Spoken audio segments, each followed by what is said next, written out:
Just who was the strongest sorcerer of their time at their peaks? 10 years after Satoru Gojo had died and the Battle of Shinjuku had ended, who was truly the one who was at the top of their era? Was it Yuta Okotsu with his copy curse technique, with Riko of him being the head of the Gojo clan? Or was it Itadori Yuji who had Sukuna's potential as well as a top 3 technique in the verse, the blood manipulation stacked on top of that, with him being a prodigy and a black flash master? That is what we're going to be talking about today. Just who in their primes as adults in Jujutsu Kaisen Modulo would be the very strongest of their eras. Prime Itadori Yuji versus Prime Yuta Okotsu. Let us just get right into this. Be sure to leave a like on the video, it helps out so much, thank you, and of course subscribe for a ton of Jujutsu Kaisen Modulo content just like this. I've already got 4 videos in the past 3 days and I will be uploading bi-daily if not daily videos on JJK Modulo, so if you love it, trust me, you will not regret subscribing for Jujutsu Kaisen content. Alright, without further ado, let's just start. Yuta versus Yuji. I'm going to break this down into multiple categories. So the first thing we'll break down is the potential, then the curse techniques and their physical stats, and then everything else that's extra. Which sounds vague, but trust me, that part would cover quite a lot of things. So the first thing, it is potential. Yuta Okotsu is known as a prodigy. Of course, this is pretty interesting because both Yuta and Yuji didn't know Jujutsu and they both started learning it at the exact same age. Well, not the exact same age, but a very similar age, a very 15/16 sort of age. This is very impressive because of the speed at which they learned Jujutsu. We saw that Yuta was already able to do reverse curse technique like right off the bat with barely any training at all, whereas of course Yuji, with just a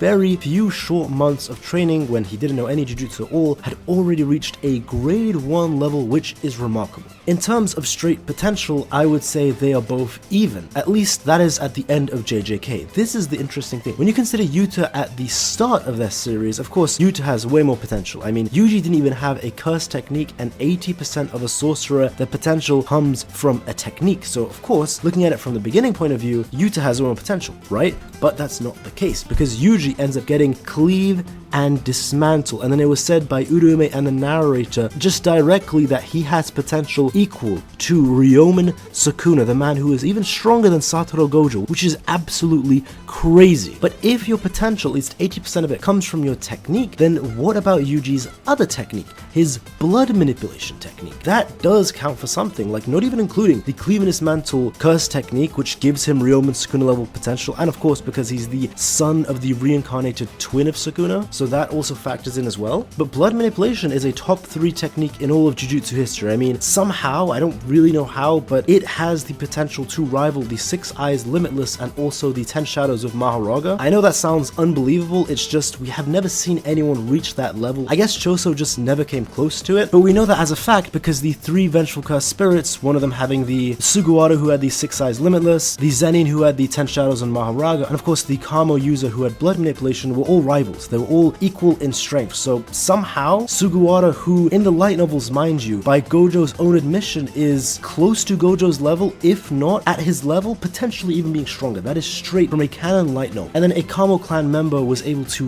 rival that, like actually be his equal. Again, I don't know exactly how it's possible that it reaches that peak, but all it means is that we've simply never seen anyone reach that peak. The best comparison I can say, it's like we saw Megami have a top 3 technique in the verse, the 10 Shadows, and we saw how Sukuna used it. When Sukuna used it, it looked like a god level technique that was matching the 6 Eyes Limitless. Like we saw how he was using Agito and Mahoraga in that fight, just slipping into the shadows and using it so well. But of course, just having a top 3 technique doesn't automatically make you the strongest. Thus, being Megami was like what, semi-grade 1 at the start of the series, eventually getting to grade 1 level, but that's the point of it. It doesn't automatically make you the strongest, just like how Choso was basically grade 1. He was special grade curse spirit, but in terms of sorcerer level, he was a grade 1 sorcerer level, like high tier, since he did struggle a lot with Naoya, but he did win, and Naoya is supreme grade 1 sorcerer. The point of which I'm trying to say is that Yuji has double the potential. He's got the potential of Sukuna, and then on top of that, he's got the potential of like the 6 Eyes Limitless / 10 Shadows / blood manipulation, because he does have blood manipulation. And what's even more important is that Yuji has it even better because he has the physiology of a death painting, meaning that for him, he can actually convert his cursed energy into blood, which means the biggest weakness of the Kamo clan, the limited blood supply, Yuji doesn't have that weakness. That by itself is crazy, by the way, and also means Yuji's reverse curse technique is far cheaper because of the way that he heals due to his physiology. Now, in terms of Yuta's own potential, it's just off the charts. I mean, this guy was a special grade sorcerer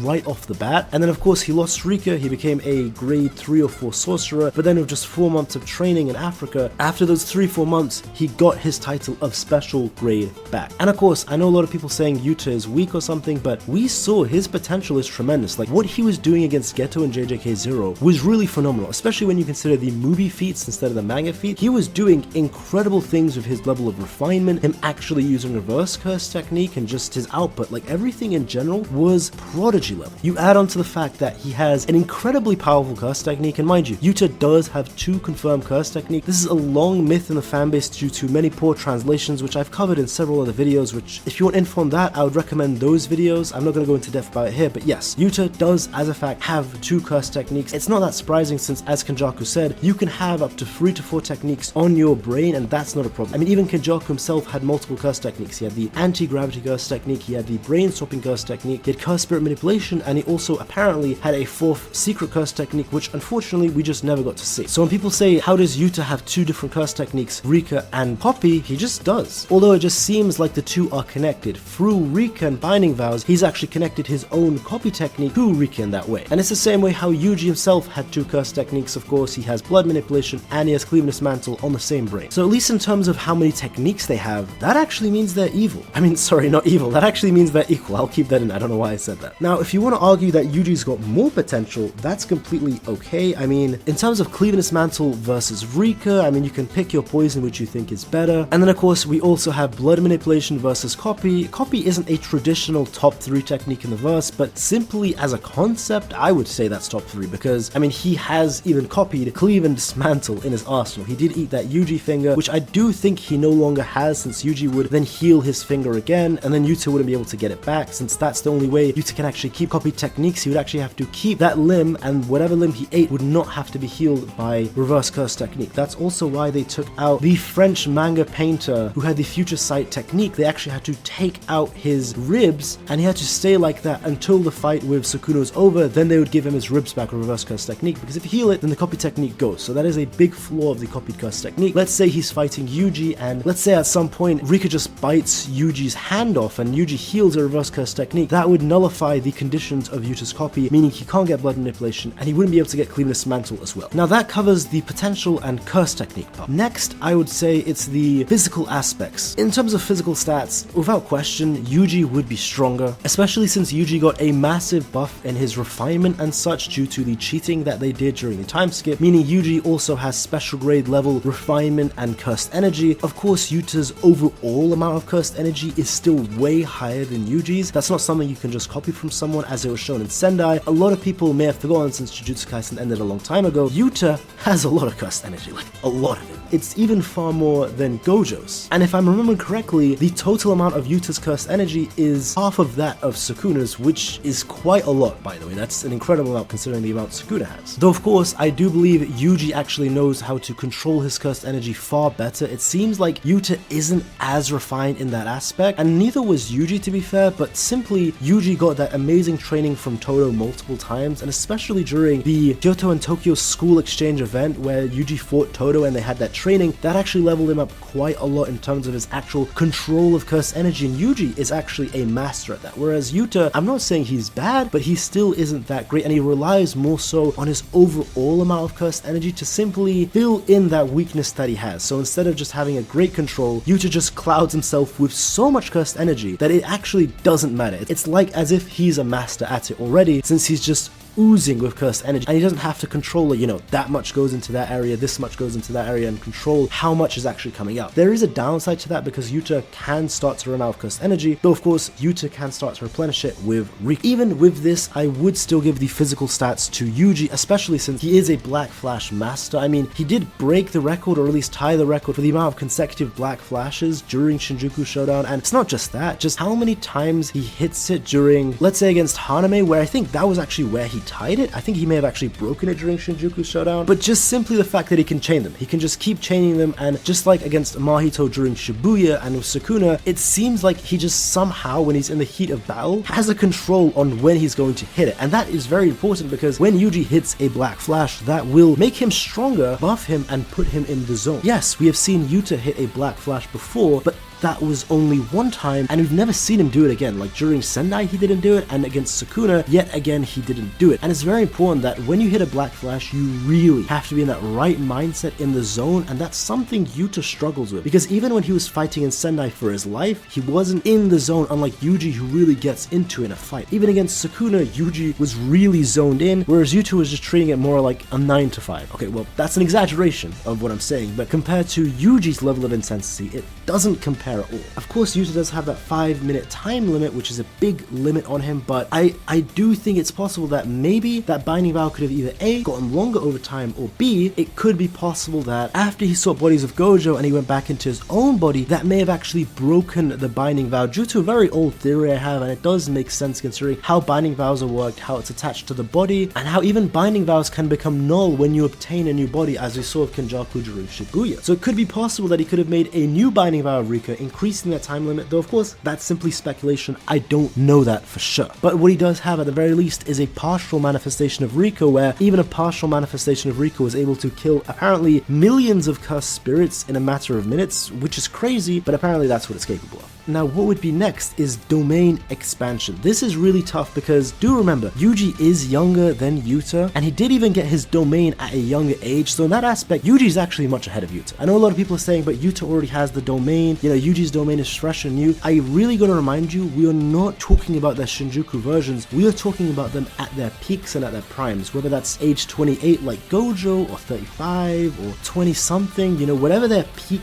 was, maybe it could be 40, that is the versions of them that we're talking about. So right now, Yuta, I mean, of course, he's stronger than Yuji, even with everything Yuji has when they were at Shinjuku, but that's because Yuta has an entire year more of experience and training than Yuji. Yes, they both started off not as sorcerers, but Yuji's only been in the game for a couple months, and even then, he only just got his technique and his domain at the very end of the series. Like, what we saw him using against Sukuna was something he only just unlocked, and it was still yet effective because of his soul application, which is crazy. He can do soul damage. Whereas Yuta, of course, much better than Yuji, he has a full year of training with things that he has unlocked already a long time ago. So it's really unfair to just say, oh yeah, Yuta's stronger, look at everything he did in the Shinjuku Showdown. It's not what we're talking about. We're talking about when they're adults, when they've both gotten like a decade or 2 or 3 even decades of training, and at that point, this 1 year gap, which is really big since Yuji is still fresh to everything. I mean, he only got blood manipulation a month or 2 ago before he fought Sukuna. He only just got Cleaver Mantle and a domain expansion, so of course, as Sukuna himself said, it is literally just unlocked, so it's not going to be strong. Let's just say he has a decade or 2 to train with that Sukuna level potential stacked on top of a top 3 potential. How strong he's going to be, of course, that goes for Yuta as well, but in this case, it actually favors Yuji more, since we never actually got to see Yuji, let's say, with a year of training with blood manipulation and domain expansion and Cleaviness Mantle. Can you imagine if the Yuji that we got to see in Shinjuku was not the Yuji that we saw now, but it was a year after Shinjuku? Let's say the culling game happened again and you sent in a Yuji who's had a year to master his domain, more than enough time to master his domain, who's able to master Cleaviness Mantle, get much better soul application, get even stronger physically, probably better control on his Black Flash, which is already he's able to do on command, and of course master his innate potential of Ryomen Sukuna level. That one I do think would at least take 2 decades, if not at least a decade to master that potential, but considering Yuji is a prodigy among prodigies, likewise with Yuta actually, they're both prodigies, which is a big plus for both of them, I do think he would, of course, like reach that potential within a decade or 2, considering all of the things going for him and considering how quickly he grew. I mean, there are sorcerers who are sorcerers from a childhood age, like 5, 6, and they spend their entire lives only reaching grade 1 finally after like 20, 30 years. Only then, characters like Mei Mei and Nanami, only when they hit their like late 20s and early 30s do they finally hit grade 1. If that, most of them actually just stay at grade 2 or semi-grade 1, like Utahime. Yuji only became a sorcerer and in a short few months reached grade 1, and a short few months after that, 6 months total, reached special grade level reverse curse technique with special grade level reinforcement, output and physical damage, soul attacks, Black Flash, domain expansion, 2 top 5 techniques in the verse, like Sukuna level potential. It's crazy. It's absolutely crazy how much of a prodigy Yuji is at growing. Now, who would I actually give the win to in this fight? I want to say one thing before I say my own answer, and before you say your answer in the comments. There is no need to be angry at someone if they think either Yuji wins or Yuta wins, because this is really just speculation and guesswork at this point. Like, this couldn't be more harder to predict than anything else. Like, I may strongly believe that maybe Yuji's stronger or Yuta's stronger, but that's not a fact. Like, that's just my opinion, and you can't say an opinion is a fact. So if you see someone saying, so for that reason, like, if you think one of them's stronger, just remember, like, that's your opinion and that's also someone else's opinion. It's not a fact. But I do welcome any and all debates on this topic on who you think is stronger, especially the detailed comments where they go over many points as to why they think they are the best. The best comments, I will put a heart on it, so those detailed comments can stay at the top. Whether it's for Yuta or Yuji, like, whether you agree or disagree with me, I don't care. Like, as long as you give very good points, I'll actually put your comments on the top of the comments page. Now, as for my answer, I do think that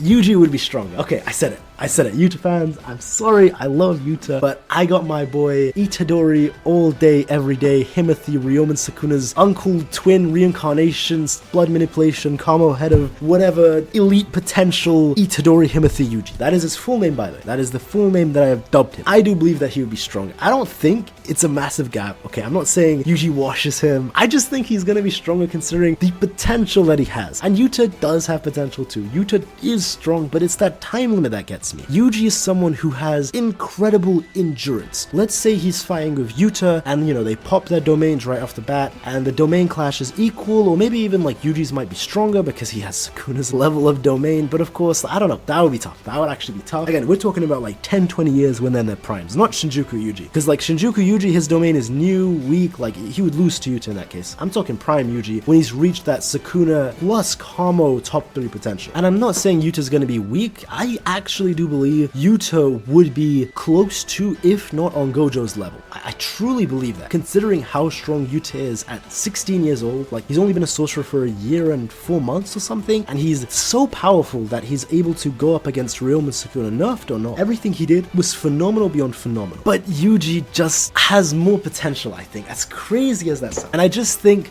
the endurance parts gets him. Like, even if Yuta somehow is able to extend his Rika time limit to 5 to 10 minutes, I just think Yuji being physically stronger, having the death painting physiology, cheaper reverse curse technique, being able to reattach limbs that get cut off very easy. Like, he doesn't need to reconstruct whole limbs, unless it's eaten, of course, or completely destroyed. But if his hand or leg simply gets chopped off, he can just simply reattach it, as we saw him do against Sukuna. Sukuna's domain cleanly cut his leg off, and you can literally see the blood cord between his foot and his leg just reattach the leg. Like, there's no need to reconstruct a whole limb, spend a lot of cursed energy or a lot of focus and energy. Like, he could just reattach limbs. But even then, his reverse curse technique is cheaper. He can chain black flashes at command once he gets in the zone, which always tends to happen in his life and death battles. His domain should be like insanely powerful, and of course he has soul attacks. Like, Yuji's cleave and dismantles would actually target Yuta's soul, as crazy as that sounds. Now, of course, I do believe Yuta can heal the soul, so I don't think it'd be that much of an advantage, but I still think it would be something. And just having blood manipulation, being able to have that insanely versatile technique. Like, can you imagine Yuji doping his body, which is already the strongest physically, and he just dopes it like Kamo did, but he would have special grade level of enhancing his physical stats with blood manipulation, and then he also has long range and short range of blood manipulation once he's completely mastered it, and then he also has cleave and dismantles on top of that. I just don't